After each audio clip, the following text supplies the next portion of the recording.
Hey, Shan, can you please send me the link again? I'm in Sandra Yates' link.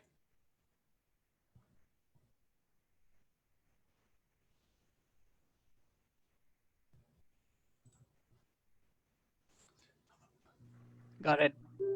Thank you.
Can you guys hear me now?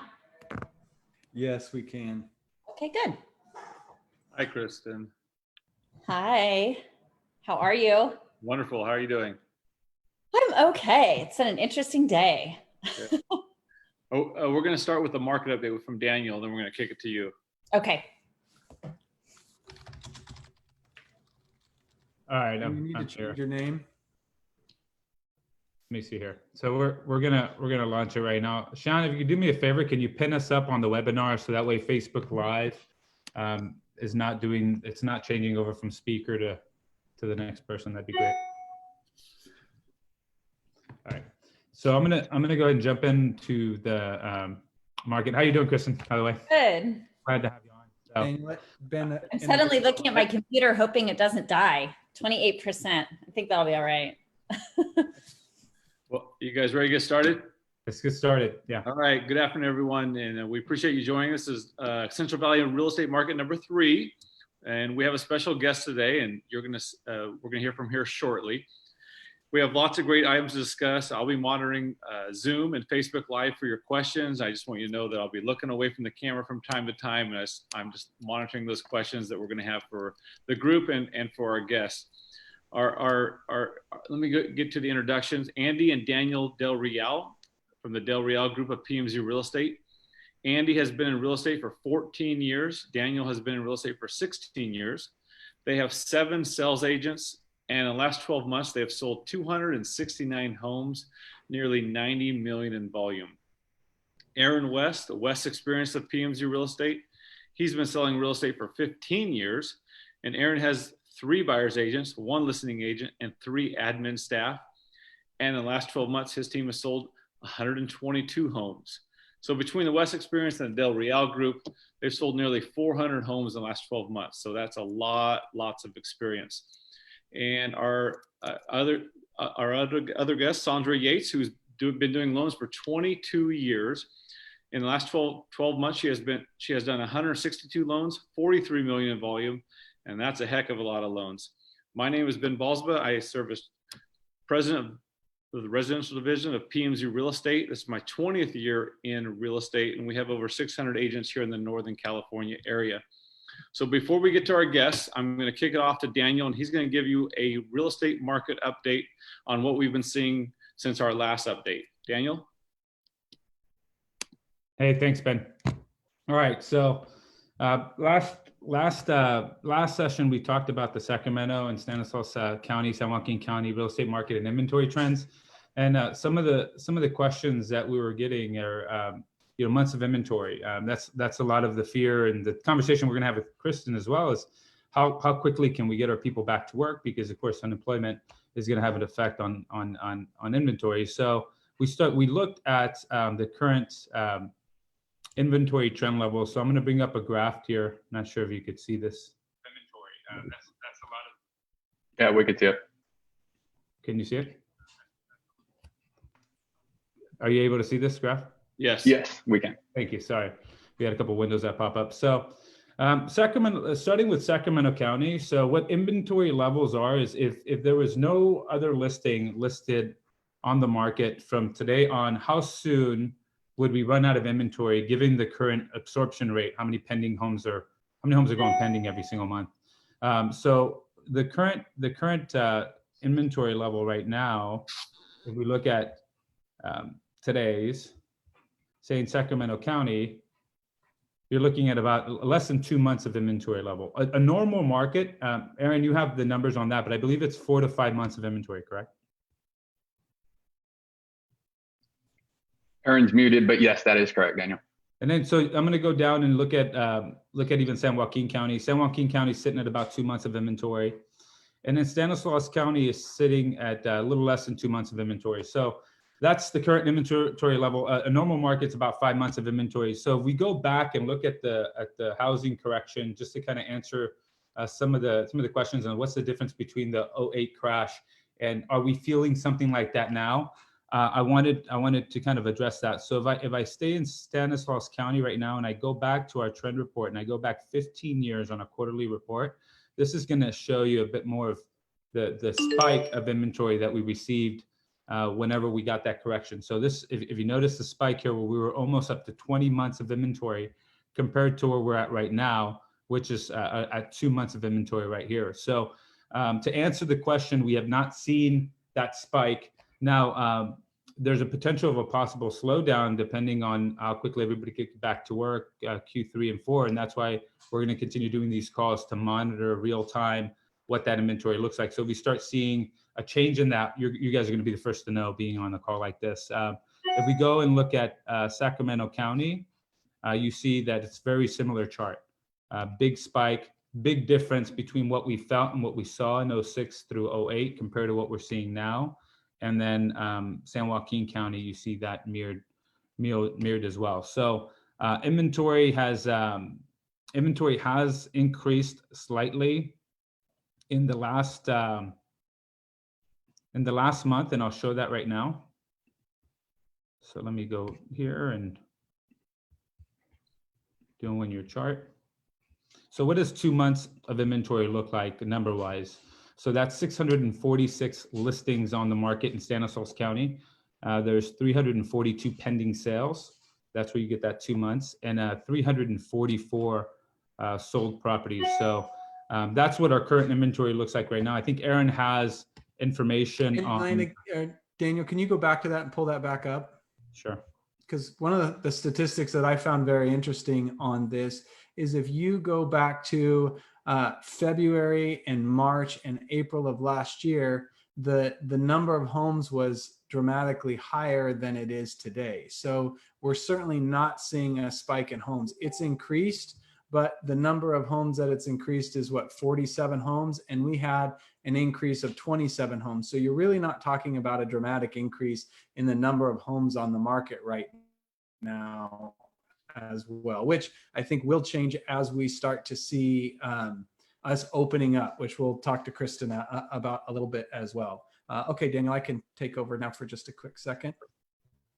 So, you know, a lot of people were wondering if this is what the market looks like everywhere. So I reached out to one of the top agents in San Diego, and she was able to put together kind of the same sheet. Let me share this, showing February through May of 2008. And as you can see, they peaked at almost 20,000 homes, 1,669 homes on the market. And what they are looking at right now is 5,000 homes on the market. And they've kind of seen the same kind of trend where December, January, February, they were at their lowest inventory everywhere.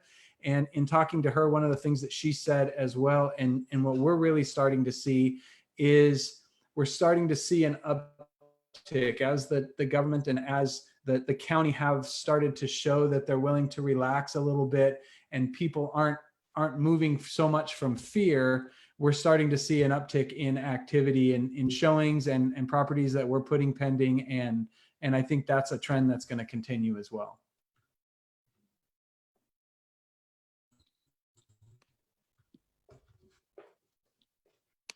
Okay, thanks, guys. Let's bring in our guest, because I know there's going to be lots of questions for her. We have questions for her. It is Kristen Olsen. She's the County Supervisor of District 1. And her accolades go on. And I know most of you are familiar with her, but some brief comments about Kristen. She was born and raised here in Stanislaus County, graduated from Modesto High School. She was elected to the Stanislaus County Board of Supervisors in June of 2016 and began her term in January 2017 after representing Stanislaus and San Joaquin counties in the California State Assembly since 2010. So Kristen, we're very pleased to have you join us today, and we really appreciate you taking the time. We know you got a lot on your plate. Let's start with you. I think you probably just have some things you want to chat with us about. Maybe give us an update on the county in regards to our current pandemic, and then we'll get into some questions. Okay, sure. Thanks, Ben. Hi, everybody. I'll just be really brief in this overview so that we can spend as much time as you need on answering your specific questions. So as we all well know by now, COVID-19 has been named a pandemic, and it truly is. This is something we're working on literally every day. I'm in meetings from about 2:30 to 5 every day, standard meetings on the issue, and then additional ones as needed. Our numbers, we've been tracking our data points. There are a number of different metrics we track to see how we're doing as a community. And the goal all along has been to make sure that we have the resources to be able to accommodate a surge in COVID-19 patients. And so the good news is we have been able to identify that we have sufficient bed capacity, staffing, ventilators, et cetera, PPE, through a lot of hard work over the last 6 to 8 weeks. We feel that we're in a really good place. We actually have record low hospital numbers right now.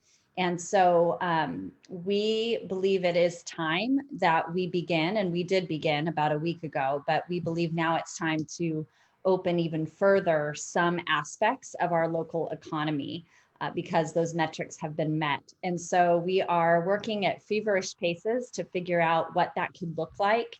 And it's been an evolving situation this week, not only by the day, but by the hour, because the information we've been receiving from the state keeps changing. So today we finally received written guidance to help inform those reopening decisions. And now we're having to evaluate how we score on those metrics and how we may be able to move forward. And so those are going to be conversations that we're having throughout the weekend, because unfortunately, while we meet the vast majority of the criteria that's been laid out, there are 1 or 2 data points that frankly, no county in California is going to be able to meet other than the very tiniest of the tiny. And so we are concerned about that. And it seems to be, according to our public health officer, an effort to make sure that the state is moving together so that the state can say there's local ability to move more quickly, but that in reality, at least according to these metrics, that's not the case. The one I can point you to that came out this afternoon, that's the most troubling, is that a county can have 0 deaths in the last 14 days in order to move forward. And while certainly every death in this situation is tragic, it's a family who lost a loved one, and that is never a good thing. It is not really a good measure of whether we can accommodate the COVID-19 situation in our county. So we're evaluating how we respond to that, how we continue to collaborate or not with the state as we move forward on reopening decisions.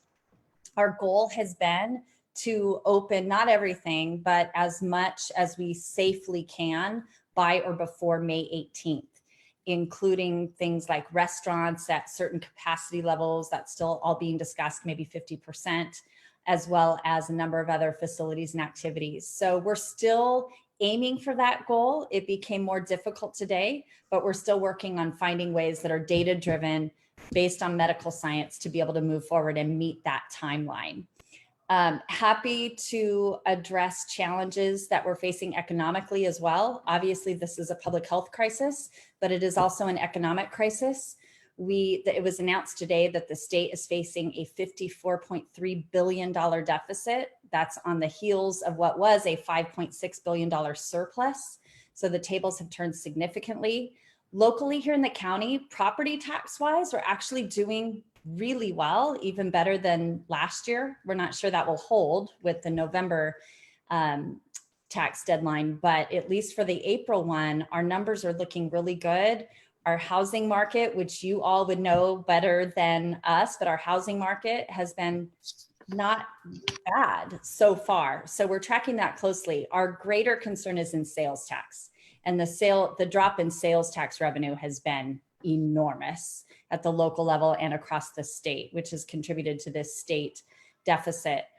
We are anticipating that in Stanislaus County, our unemployment numbers are somewhere between 18 and 30%. That was one of our questions. Yeah, and so we have launched a business services branch of our emergency operations center that they can be reached Monday through Friday at 211, and they are connecting people to workforce training opportunities, to state and federal, sometimes local monetary assistance, as well as to available job openings. So that provides a general overview, but I'm happy to drill down into any questions that I might be able to answer. So this Friday, curbside retail, dog groomers, and drive-in movies, correct? Yes. One of my serious questions is I don't understand why my dog can get a haircut before me. That has been a consistent question, and I'll tell you who's asked it the most is Jody Hayes, the CEO of the county, who is. Yeah, of course. Right. I think it's funny that the question keeps coming from Jody. And at first I didn't understand it either, but I kind of do now when Dr. V's explained it. The challenge with hair salons, although there are many of us who are still trying to open them very soon under strict social distancing, sanitation, and PPE protocols. But the challenge is the social distancing part is basically impossible when it comes to a hair salon. And even if you only have one person in the salon or the barbershop at a time, it's still prolonged physical contact with somebody who's completely outside your social network, which is just not ideal. So we're still trying to find ways to move there because at some point you have to achieve balance. But that is the reason they were treated differently than dog groomers, where there is no human-to-human contact. And Governor Newsom would suggest we are out of compliance even with the dog groomers. I'm going to let the people on here ask you some questions, but one question we just received, and I have it written down to ask you anyway, is is the county following the governor's orders verbatim, or are you guys kind of making your own decisions based on what health directors? Yeah, thus far, we have done our best to follow them with some caveats, and you'll see these caveats in every county across the state, all 58. And in many instances, we didn't even really know we were out of compliance. It's been a difficult thing because there's been so much gray area in the governor's statewide order. And so that's why people find, counties doing different things because they're interpreting the order differently.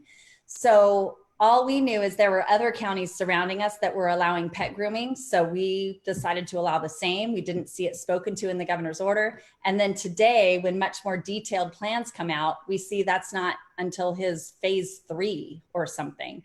So it's not that we intentionally went rogue when it comes to pet grooming or car washes. He has car washes in phase 3. We really thought we were interpreting the order to the best of our ability in a way that made sense based on guidance from our public health officer. So moving forward, we're evaluating whether we are going to try to continue to remain in compliance or whether we are in part going to go our own way. And that really kind of led into exactly what you said, led into a question because, you know, the statistics and the numbers have to play a big part in the opening up or the closing up. And every county is so different. And is California as a whole, are they keeping those guidelines in places for LA, which has a much higher rate than we do and a much higher death rate than we do per 100,000? And is there a way to, with the individual counties, for you to make some of these decisions by yourself without going totally against California, but at the same time factoring in where we are in comparison to them? That is what we were hoping to receive guidance on today, that would allow for more of that local decision making, recognizing that we're not Modoc County or Mariposa County, but we're a far cry from LA County as well. And we should be able to make decisions accordingly based on what's safe for our community, what's in the best interest of our public health, our public safety, and our economy. Unfortunately, what came out today does not appear to give us the ability to make those decisions. It appears to only give very small counties who have very small numbers and virtually no deaths, the ability to make those decisions. And it puts everybody else into a box where it appears we would all have to move at the same time. And so that's why, as of today, we are evaluating, and we started getting word last night that this might be happening. And so we actually started our work last night to evaluate what our options might be if we decide to make decisions based on our local data and medical science and what our public health officer thinks is in our best interest. That might put us at odds with where the governor is going. So we're evaluating our legal options in that regard. Sandra, I think you had a question regarding schools. Yeah, one of our questions. Hi, Kristen. I know you have kids too. I'm sure you love homeschooling. Yes, as much as I do. But some of us are wondering, he also talked about maybe opening schools early in July. Is that a potential thing that's still on the table, or what do you know about that? Not in Stanislaus County. In fact, our school superintendents and our county superintendent they did not have the most polite words to say when Governor Newsom said that at a news conference. Mm-hmm. Nobody in the school communities across the state was given advance notice of that. They were all taken off guard.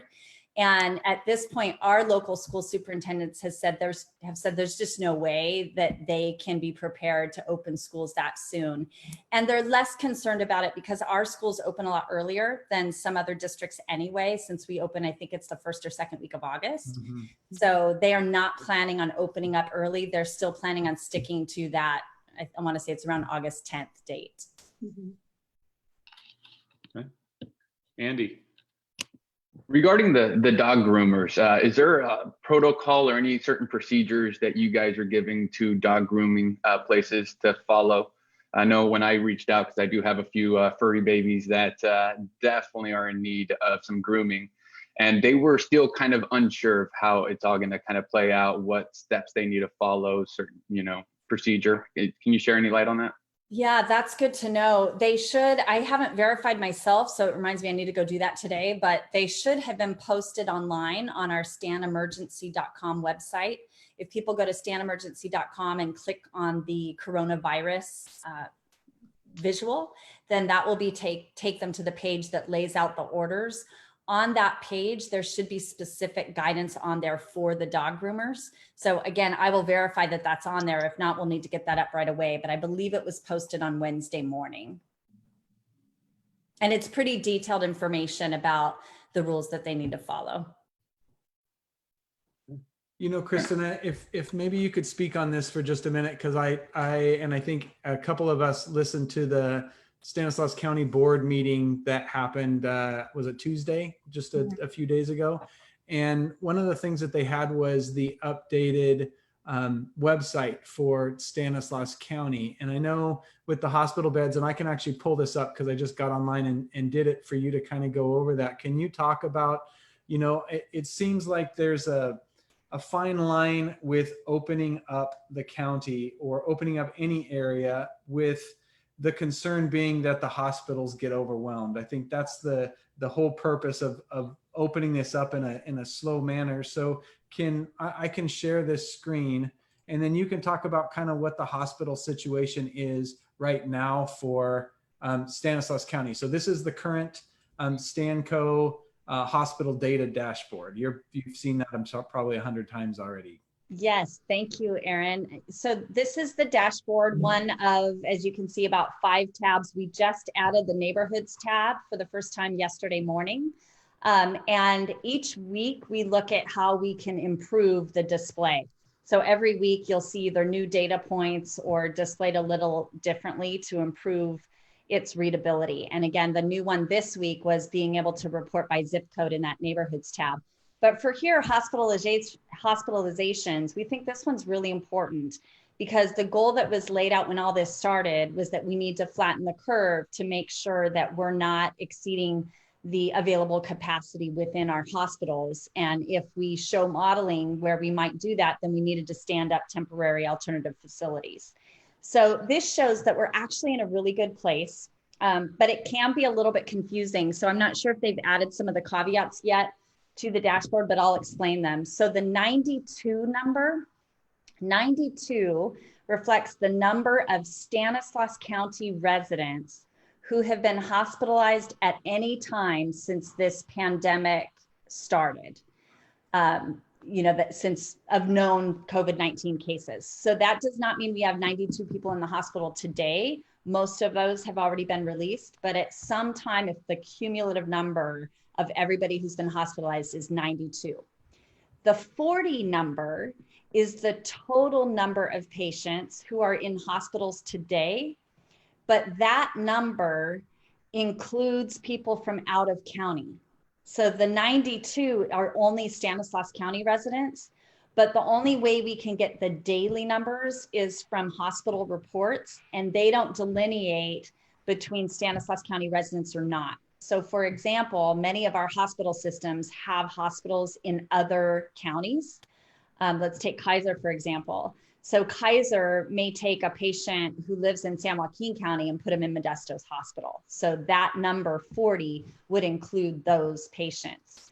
Then we break it down between who is an ICU patient and who is not. It's the ICU capacity that is particularly important.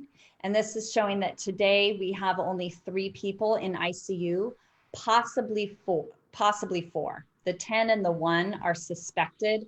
I have asked probably every day for the last 8 weeks why we report suspecteds, and I'm still not clear on what the answer is, but it's just what we do.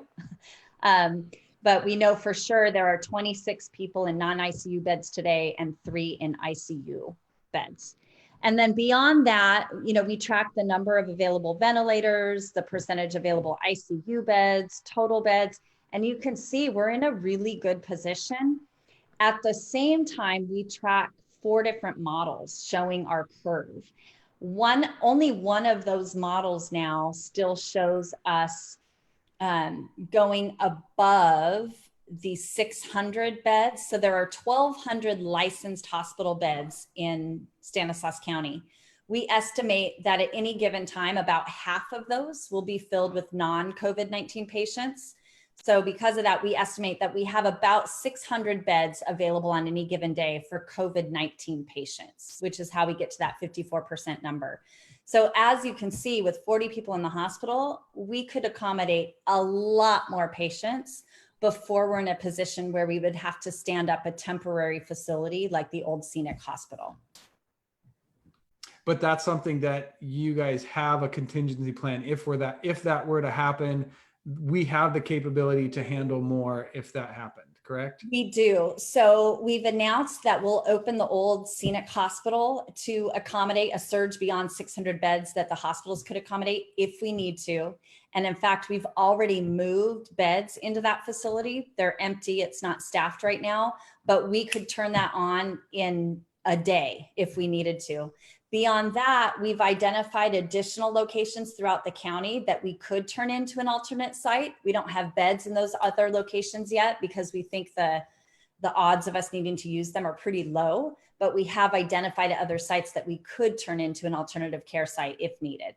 You know, and a follow-up question to that really would be, you know, one of the things that we are starting to hear now is that the hospitals are so, I don't want to use the word overstaffed, but their regular staff is the hospital itself doesn't have very many people on it. So at what point do they start being able to do elective surgeries and those kinds of things? Because I know that all just cut to zero, but at some point that needs to start happening. Has there been a conversation with the county or the state as far as when they're going to be able to start doing those things? There has been, and you're right, this is a very difficult economic situation for hospitals right now too, as well as their workers. I'm hearing stories over and over again about nurses being asked if they want to go home early and not complete their shift, et cetera, because there just isn't enough work in the hospitals right now.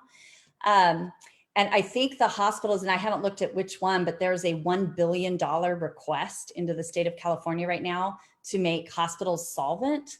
So this is a real economic crisis hitting them as well. About a week ago, I think it was about a week ago, Governor Newsom did announce that from a state order perspective, that hospitals are allowed to do elective surgeries again. And from a local perspective, they are as well. But now it comes down to their own private hospital systems and their licensing boards as to how quickly they can move forward in doing those, because they do have to show that they have sufficient PPE in order to still accommodate what might be a surge in COVID-19 while they're doing elective services. So I think they have slowly begun to do those in our community. I get a lot of questions. All of us get a lot of questions about PPE supply in the hospitals. And this has been a tricky issue because the hospital's communication to us at the EOC is that we are meeting all of their PPE requests, all of their PPE needs we have been able to fulfill through EOC supplies, that stands for Emergency Operations Center supplies. But then out in the community, I know a lot of our state electeds, federal electeds, mayors, myself, will hear from nurses and doctors that they don't have sufficient PPE. And so we've been trying to figure out where is this disconnect, and it seems to be within the hospital system itself, because we have confirmed on numerous occasions now that we are fulfilling all their requests. So we're trying to figure that out, but at this point, those are private hospital decisions, not state or local government decisions. In addition to here, we've been having nearly 100 on our Facebook Live, and this you kind of touched on this, but we're jumping around a little bit. But one of the questions was, Kristen, have you guys discussed the idea of year-round school schedules, and so kids can get caught up? We have not, as a county, we've really been deferring to the school districts and the county of superintendents to make those decisions. I know right now in real time this week, the county superintendent of schools and Dr. V, our local public health officer, are in conversations to provide some guidance for what school graduations could look like, for possibly what schools in the fall could look like. But for the most part, those decisions are being made by local districts. I have heard Sarah Noguchi speak to the fact that they're really hoping and waiting for more guidance from the state on what social distancing in a school setting looks like. Nobody seems to really know. But year-round school is one of the ideas I've heard thrown out there so that they could put students on different tracks and lower the number of kids in classrooms. I know the schools are expecting some kids to not re-enroll and permanently homeschool. My kids will not be one of them. That's been the Mine either. Mine either. all of this, but they are expecting some reduction in enrollment because of that. And then I've heard some of them talk about maybe kids will go to school 3 days a week and do online school 2 days a week, but they really are at a loss right now on how they're going to do it, from what I understand. What other questions you guys have? Going back to the numbers for the county that you shared with us, Kristen, can you share how we compare versus other counties surrounding us and, you know, throughout the state of California? Yeah. So if you remove our numbers, thank you, Aaron. If you remove our numbers that are associated with the skilled nursing facility in Turlock, then our numbers are pretty low. And most county numbers are pretty low. Gosh, I wish I had refreshed my memory on exactly where we lie, but we're in a pretty good place. We're nowhere near where places like Santa Clara County, San Francisco County, LA County, San Diego County have been. Our numbers look higher, still nowhere near those counties I just named, but our numbers are higher when you add the skilled nursing facility. And I'll try to explain why we try to back out those numbers. And by next week, I don't know exactly how we're going to display it yet. We're probably going to have an asterisk next to the 461 to show how many of those are related to what we call SNFs, skilled nursing facility. Isn't that how they do it in sports? They'll like asterisk it if it's a real number or something like that. So we're going to do something like that. And the reason is Dr. V would tell us that if our concern in what we're tracking is community transmission, how is this spreading through the community? Then the skilled nursing facility numbers as it relates to the positive cases and the number of deaths aren't really an accurate reflection of that because they're fairly contained and isolated to people within the facility. And so it is not a good measure of what our community spread is. And in our death rate, for example, I believe only 7 or 8, it's hard to keep track of the numbers. I think 7 or 8 of those are unrelated to the skilled nursing facility. All of the rest of them, sadly, are related to that Turlock nursing home. Well, if you look at the statistics there, it's 81% are 65 and older. So that would leave 4 or 5 that would not be that. And I think that was the number that was, I think it was 5 before the skilled nursing facility came out. So that would make sense. It was 5 and either 2 or 3 since then are unrelated to TNR.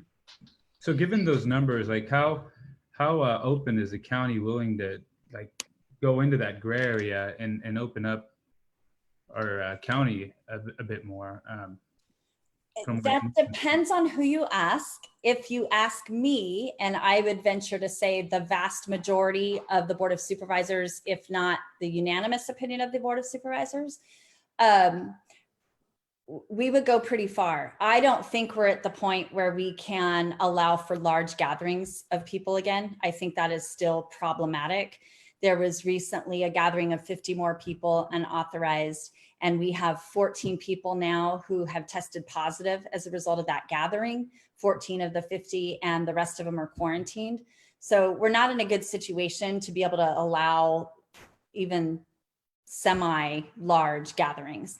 But when it comes to opening businesses, be they hair salons, retail on the inside, not just curbside, gyms, you know, I wouldn't open movie theaters yet. I think that's problematic. But a lot of these businesses, it would be fairly easy to accommodate social distancing.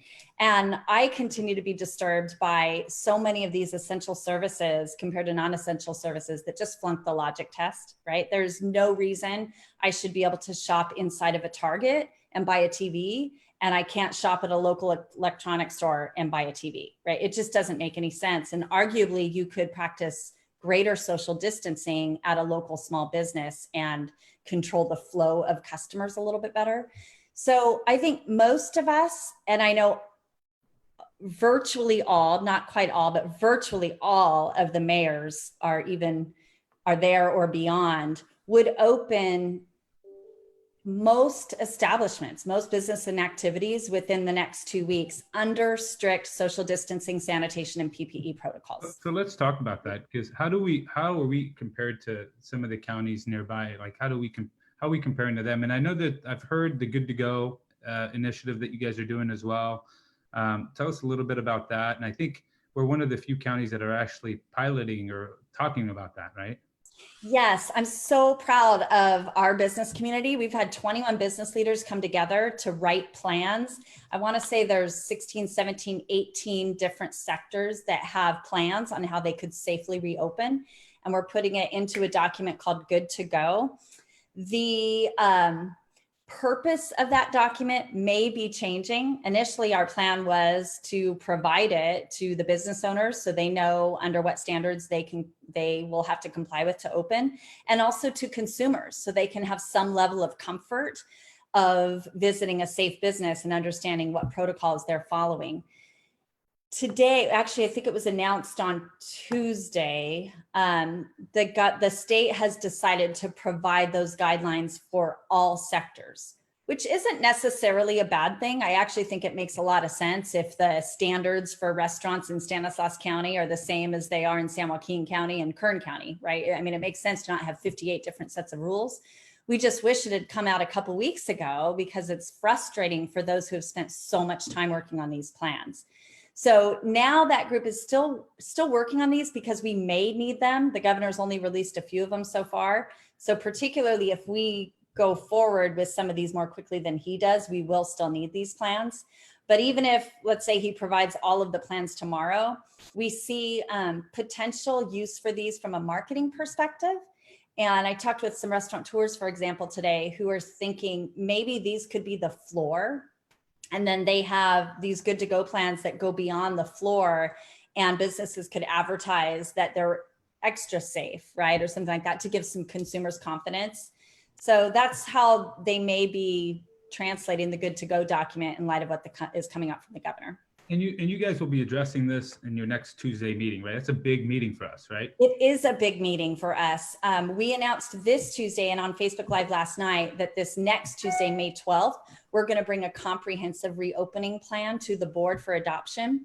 When we first said that, we thought that was going to be consistent with what the state was allowing us to do, that we could self-certify we've met the metrics and therefore move forward with a plan, particularly for finishing phase 2, which includes restaurants and other things. That's a little different now. So we're having to modify whether we're going to have to scale back that plan or whether we're going to keep it the same and then provide justifications on how we meet all the metrics. And if there's one or two that we don't meet, provide our own public health-based justification for why we should be allowed to move forward with it anyway. But we do still plan to bring something forward on the 12th. So on the 12th, for anybody, we had a couple hundred people register for the call. We're going to send out the recording, and what we'll do is we'll send out the link where you could tune into that meeting. That would be great. Thank you. Yes, that would be great. So your best guess as far as us, going into a restaurant and having a bite is May 18th with some restrictions? So yesterday morning, I would have told you by or before May 18th. And I think many restaurants would prefer to see that on the 15th on a Friday night rather than a Monday night. Just makes a lot more sense for the restaurant industry. And 2 days ago, I would have told you, I think the likelihood of that is high. Now I'm giving that a little bit more pause based on everything we learned from the state today. I still think the odds are better than not that happens, but I have less confidence in it than I had 2 days ago. I think the goal is just to get everybody back to work. I mean, we love our restaurants, we love our community, and the devastation that we're seeing with unemployment numbers from, we're talking about 18 to 30%. Like, have you guys been talking about when the dust settles, what our unemployment is actually going to be like and what the county is doing to help with that? Yeah, we're gravely concerned about it. As I had said, we're anticipating our unemployment rate in our county is somewhere between 18 and 30% when this all shakes out, which are record high numbers. I mean, that's much higher than even Great Depression days and certainly higher than 08, 09. So we're very concerned about that. Our workforce development department is actively trying to help connect people to resources, to training, to opportunities, to jobs. This effort, I think, is going to grow, as we move more into a reopening phase. And this is not unique to the private sector. The public sector, I think, is going to face very similar situations. These are really difficult times when it comes to revenue loss. And we're anticipating a lot of really hard decisions are going to have to be made over the coming year. So, I know that there are people that are hiring. I know Gallo is hiring. There are people that are hiring because they have to be prepared for whatever scenario happens.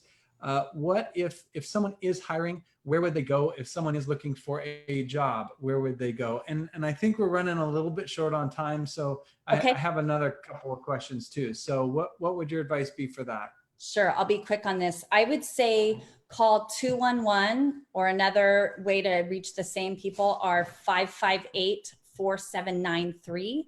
Ask for, if you call 211, ask for the business services branch, and they have a list of all available job openings. And so that would probably be the best way I would address that. And if somebody were looking to hire someone, would they just reach out to the same and say, hey, we're looking? Good idea. Yes, I would suggest that they also reach out to those numbers so they can be added to a list. We're looking for people to do that so we can best connect people. Okay. I think guys, real quick, last numbers I saw in New York, 126 deaths for every 100,000 people. California, 6 for every 100,000. Here in the county, 3 for every 100,000. I don't envy you this, and I don't know how to ask this properly, but where do you weigh like the such low death rate here versus jobs and Right. getting the economy going? I guess is hard to wrestle from. It's hard for me to wrap my head around. It's very hard for me to wrap my head around too. Ask Supervisor Withrow about it and you'll see him go through the roof. Uh-huh. So yeah, it's a really difficult situation. And, there's real suffering right now associated with income loss and job loss, real suffering.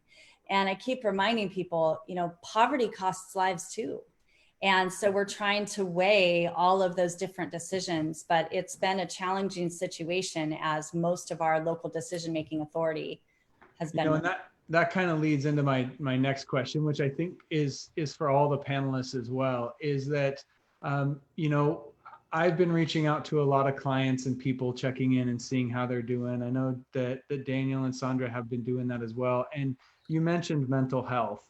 And so for you guys on the panel and for you too, Kristen, what are you doing to stay sane?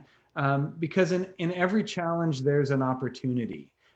It may be that financially you're experiencing a challenge, but is there an opportunity for you to reach out to someone and revisit some relationships that you have missed out on? Or is there an opportunity to get healthy so that when you have the opportunity to go back to work, you're in a fit place and your brain is in a healthy place? So what is it that that you guys are doing or that you've found to be successful to help you get through this personally? Responsible wine drinking with my neighbors. Get apart, Ben. I'm on my way over, Ben. I talked about mine. I'm taking a Yale course right now on the science of well-being, and it's just I'm taking an opportunity to be able just to kind of, sharpen that part of my life. And I know Yale is one of Yale's most popular courses that they have, and they're offering it for free. We'll send a link out of that as well whenever we send out the recording. But and it just helps for this time. It's like perfect timing. The science of well-being. It's a Yale course. That's what I'm doing. I think for most people, if you can just keep as much normalcy within the confines of your home or your office. My kids joked a couple of weeks ago, they're like, Mom, you put on makeup to walk downstairs. I was like, yes, I did.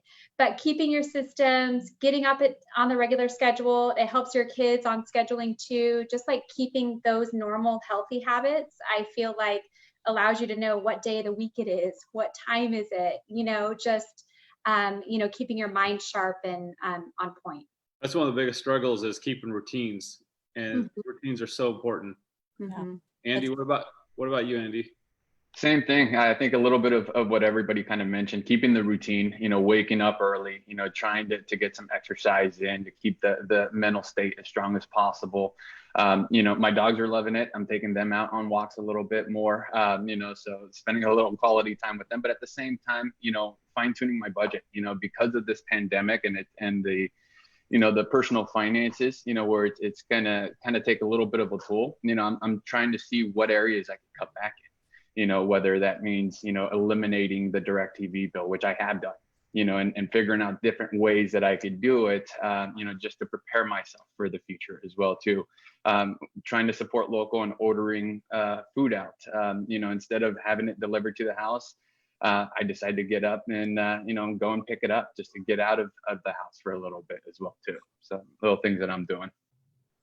I'd like to share something real fast. Let me make my screen bigger again. One of the things that we kind of started doing is just trying to set some goals. So this is just a little sheet that we'll be happy to provide as well. That's just a 90-day goal. And in January, 90 days was like tomorrow, but it seems for a lot of people planning 90 days out right now is a big deal. But if you can take a couple of minutes and go through and write some things that you want to accomplish. And if it's not 90 days, maybe it's 10 days or 7 days, to where you can say, I'm going to go to church, or I'm going to reach out to 2 family members, whatever it looks like for you to be able to accomplish something, because your brain does amazing things when you feel like you're accomplishing something. And in that financial thing, we were talking about this earlier a little bit. One of the things that causes a lot of uncertainty is the unknown. And I think that was one of the reasons why there was such a deep and, with how everything went down with coronavirus, was because so much of it was unknown. And with people's finances, a lot of what they deal with is unknown. They lose their job and they just don't know how much money they spent. And so one of the things that I would suggest is figuring out what it costs to live. And if you went through your last 12 months of bank statements and just averaged how much you spent over 12 months, that's how much you spend every month. And then if you're able to cut back from that, I did the same thing. I mean, I cut back I ordered an antenna for TV because we cut back on direct TV. So, those are the things that I found to help a bunch. Great. Awesome. We'll share that as well. We have Mother's Day coming up, Kristen, and we have some questions. Happy early Mother's Day to you. One of the questions is what's your opinion on, just family gatherings for Mother's Day? You view that as? This is such a hard one, and it's a hard one. So the technical answer, the right answer is stay within your household unit, right? So for me, that should be me and my 3 kids. I will tell you, and my sisters and I, we did this on Easter, and I'm planning on doing it again on Mother's Day. My parents, they've been at home for, I think, 8 or 9 weeks, and they literally went nowhere until Easter. And what we did, and they've agreed to do it on Mother's Day too, is we host a lunch in the backyard. This Sunday, it's going to be at my house. Last time it was at my sister's house, but in the backyard. And we've sat each of our families, 6 to 10 feet apart from each other, which according to our local order is appropriate. We have accommodated and allowed for outdoor activities largely because of the mental health issues and the importance of that, like you were talking about, Aaron. So we believe we're in compliance with the spirit of the order because we are practicing that social distancing. We're not having all of our extended family members over, but our immediate family, my 2 sisters' family and my parents, we're doing that. And we think that's important for each other to be able to gather like that. That's good.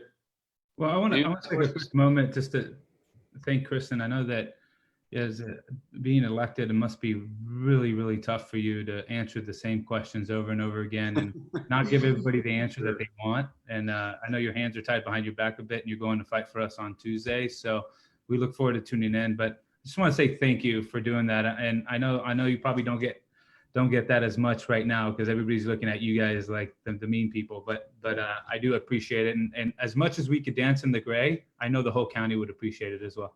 Thank you, Daniel. Thanks, guys. That is true. We appreciate you, Kristen, very much for joining us today, and go spend time with your family tonight. You got it. You guys too. Have a good night. Kristen, Good night. before you end this, Kristen, one quick thing. If there was one thing that you could tell people right now, what would it be? Take time to take care of yourselves. That's really what I would say. The mental and emotional impacts of this that I have witnessed have been pretty severe.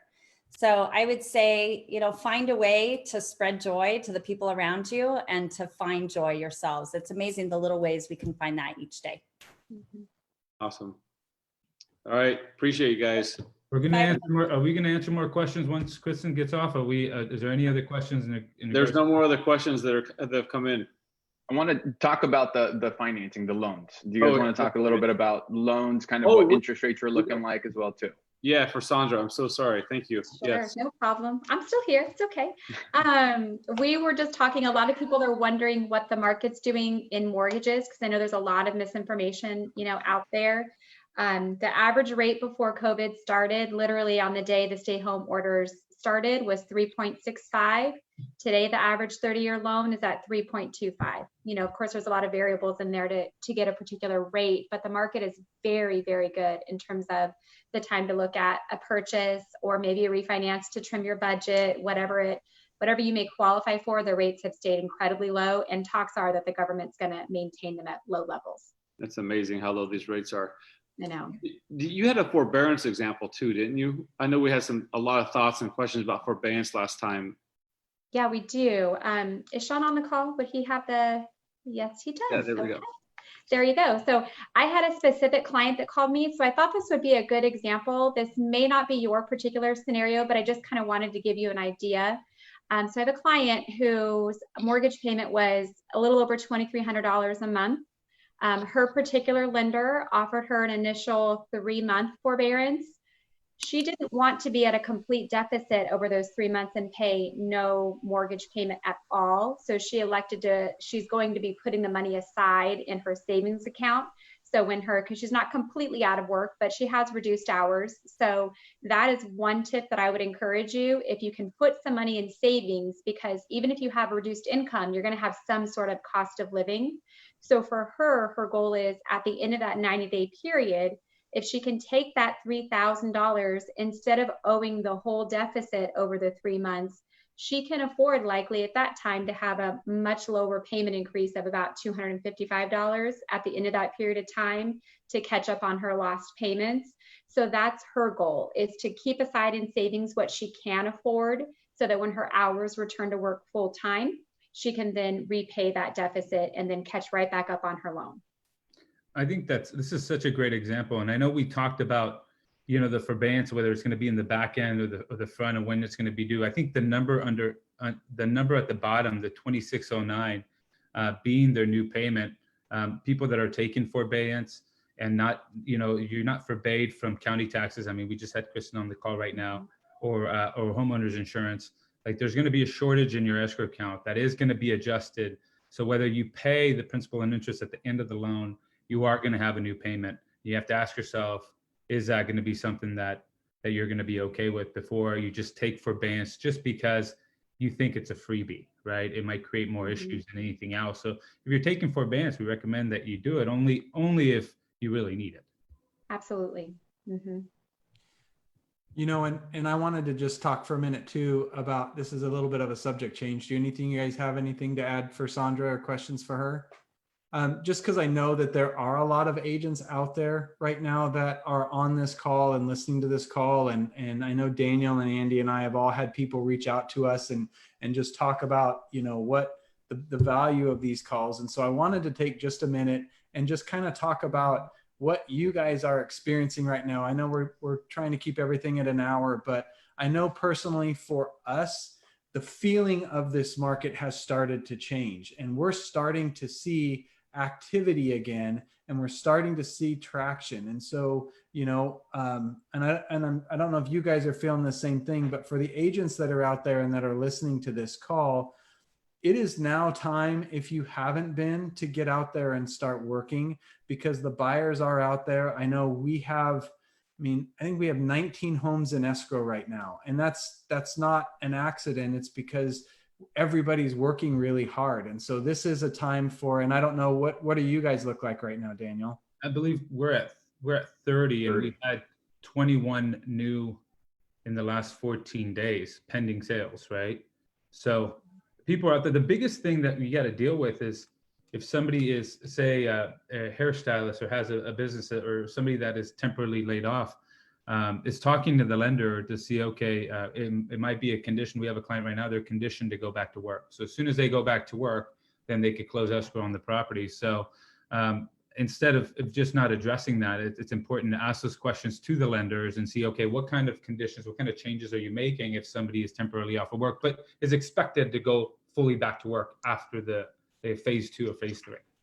Yeah, or we even had one that returned to work at reduced hours, and those hours are guaranteed. After COVID, they're back to full time. We could qualify with the reduced hours. So she was able to move forward to work for a dental office. So some of those different industries that you don't think about that are also shut down, like, hygienists and some of the non, what they've considered essential jobs, but absolutely, definitely just keep your lender posted. And I really have the feeling that this market, that we're going to be busy this summer. There's a lot of people who have a pent up need to move or want to move, or were planning on putting their home on the market over the next 3 months, and that have just put everything on hold. And as we start getting these directives from the county and the market starts to open up a little bit, they're going to be looking for someone to help them. And the same is true with buyers. Now that it looks like coming out of the crazy uncertainty and there's more of a probable outcome to this, those buyers are coming back out, and they're going to be coming back out. So if you're an agent that is working right now, it is the time to brush off your shoes and dust them off and get back out and start doing activity, because now is the time when you start doing the work to be rewarded in the next couple of months. And if you're a seller or not a seller, but even a homeowner, right, that is maybe concerned with their financial future, reach out to your agent and get a checkup on value. Don't bury your head in the sand. Right now, there's a lot of equity. People have equity in their homes, so it's not the time to do that. Reach out and just get a checkup. Don't ignore the issue. So many people during the short sale phase that should have never lost homes, but did just because they were too afraid to make a call. And two, if you're not considering selling right now, when was the last time you talked to your insurance agent to find out if this is truly the best insurance plan for you that you've had for 8 or 10 years, or your car insurance, or any of those things at all? Take a couple of minutes to shop those and just see what that looks like as well. If you're an agent, reach out to your database and make that offer to them. If you have an insurance guy that you know and trust, refer them to your clients. Look like the hero because you're looking out for them, and give them an opportunity to save some money and be the person that's top of mind for them. Mm-hmm.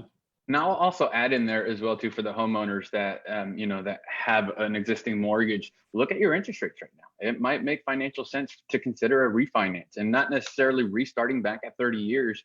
One thing that I'm personally doing is I'm reviewing every single one of my mortgages and seeing where my interest rate at, and considering reducing the amount of years as well as the interest rate. You'd be surprised how often your payment could be pretty similar to where you're at now, or even dropping it down a little bit as well too. I mean, Sandra just mentioned a few moments ago, rates have dipped down almost half a point. I remember back in 2008 when I purchased a property, and I was ecstatic about having a 6.875%, which is where they were at the time, just below 7. So the fact that we're seeing them in the 3s and getting closer and closer to 3 or high 2s, never seen this in the history of real estate. So if you're a homeowner, consider possibly exploring the option of refinancing. And if you want to sit down with somebody and crunch the numbers, look at the 15-year option, the 20-year option, or resetting back at a 30-year option if it makes financial sense for you. Yeah, reach out to Sandra. She can assist you. The last, we got to wrap this up, but Aaron, you mentioned something about, what can we be doing right now to get that pipeline going? And between the two of you, the two groups, Del Real and the West Experience, and then all Sandra's loans. I mean, you guys have done 45, 50 escrows in the last 2 weeks. So what's one thing that a loan officer or an agent could be doing right now to get that pipeline going? Daniel? Josh in our office said it. He's like, you could decide to be a greenhouse or a bunker. This is a perfect time for that. Be a greenhouse. Go out there, reach out to people. You know, you could be socially responsible and still work, right? So that's the thing that I would say is like, be a greenhouse. Go out there, talk to your clients. Don't be afraid of that. Start making your calls. Start servicing the people that need your help. We just put up a video, a pretty funny video on our Facebook page that was just that. Look, we're not bunkering. We're a greenhouse. We're out. The clients need you right now. It's not the time to go hide. It's a time to be there for them when they need you, when they're scared, when they have questions. You know, buyers need servicing. So I would just say, be the greenhouse. Awesome. Sandra, what advice would you give a loan officer? Well, what I did from day one, I decided same thing. You can either let the environment control your emotion or take control of your emotion. So I started at alphabetically and went all the way through all of our closed loans from last year and called or text all of my clients. And it was amazing how many people hadn't heard from their closer sphere or other relatives. Like everybody, we think that somehow maybe it's just that person feels that way. And I think the isolation that it's created, you think that it's just you, but it's normal. You're normal if some days you feel like you conquered it all and the next day you barely got out of bed. I mean, it's okay. And I think just the relatability and that people know that you care and that they're cared for, you know, whether they're elderly or single parents, or they just feel like they're kind of on a little island. And I think it's a perfect time to just remind everybody that we're all a community in this together. I would say 5. Call 5 people tomorrow. Call 5 people tonight. Just get on your phone and start scrolling through your phone and just go, I'm going to talk to 5 people today. And I'm just going to ask them how things are going. I'm going to just be there. And as Daniel said so eloquently, be the greenhouse, but just reaching out to people.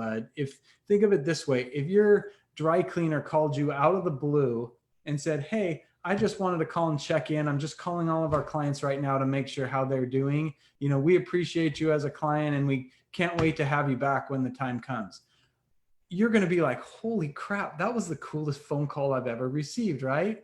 Well, we're the people that can do that for our clients. So it's just a matter of just picking up the phone and just checking in with them, and the business will come, because people don't care how much you know until they know how much you care. And so 5 people, that would be my advice would be to anybody listening. Thanks for the Zig Ziglar quote. That was great. And I'll add a little something on there as well too. And this is going to be for homeowners. So anybody who's looking to consider selling their house in the near future, obviously, the new normal has changed. And so your chances are you're going to be reaching out to somebody who's done video tours like our group has done, the Del Rey group, for the last decade, or, 3D tours like the West Experience has done as well too. So do your due diligence. For agents, brush up your skills. If you're not already, offering those services, educate yourself, figure out a way to do it. If finances is the issue, figure out a way to cut back on your personal finances so that you could spend the money to buy the equipment you need. A lot of times you could use it on your cell phone. For home buyers, if somebody's looking, renting right now and wanting to get out of renting, consider getting your finances in order and calling Sandra, or calling your loan officer and reviewing your finances, being proactive instead of reactive when it comes to it. Awesome. And the last thing, just to add on to him for buyers, is you don't know how much you qualify for right now. A 1% interest rate difference from when you checked last time is a 10% difference in what you qualify for. So, reach out to a lender and just see where you're at right now. You might be surprised that you qualify for a lot more than you think you do. Great. But just caution on that a little bit there. One thing that I personally always recommend to everybody is have your budget ready to go. And I know I've mentioned this several times. You can go and get pre-approved, and you can get pre-approved for a $500,000 house. The house is going to be beautiful, but is it within your budget? If it's not, you're going to find yourself in financial problems if we run into another pandemic, something like this here, where your hours get cut back and your loss of income happens. So, Great. Don't buy the biggest house because you can, financially do it. Stay within your means. Aaron, do you have any last things before I wrap this up? Because you have to add something afterwards. So. Killing me. No, I'm done. Okay. If you can just we could wrap up with make sure that people keep tuning into this, because if you see a spike in inventory, you're going to know about it. We're going to cover it. If we're delivering bad news, if we're getting bad news, we're going to deliver bad news, right? So kind of stay connected, stay informed, kind of stay with us. In 2 weeks, if we do this again here in 2 weeks and the inventory increases, you're going to see it. So I think it's very important to stay informed, share it with a friend. If you guys have any questions, feel free to reach out to us. Sandra, Andy, Daniel, Aaron, you guys keep bringing it. And one thing that you guys everybody on this listening should have took note of, these 4 individuals are literally the most productive people in Stanislaus County, and they're all watching their budgets, fine tuning things, direct TV, that kind of stuff they're taking care of. And are you? So I just want to challenge you guys as they did. Just look at those budgets. Andy can post something, a link to a nice budget, and get that thing dialed in this week. All right. Thanks, everyone. Enjoy your time. Enjoy your Stay safe, everybody. Stopping in.